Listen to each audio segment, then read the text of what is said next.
जय जिजाऊ, जय शिवराय, जय शंभूराजे. खरं तर काही शेतकऱ्याचं सोनं मातीमोल झालं, काही नदीत वाहून गेलं, सोयाबीनला कर आले, कापसाच्या वाती झाल्या. आता जे राहिलं सायलं पीक आहे 10-5% ते शेतकरी आता मोंड्याला नेतो आणि म्हणजे शेतातले काम उरकून तो मोंड्याला घेऊन चालला.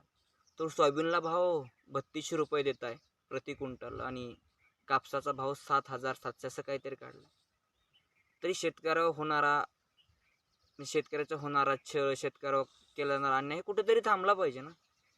आता मला एकच म्हणायचं, शेतकऱ्यांनो तुम्ही पण संप करा. आपण सगळे शेतकऱ्यांनो आपण पण संप करूया. आपण पिकवलेलं सोनं, आपल्या पिकाचा भाव आपण योग्यरित्या घेऊया आणि ठेवूया.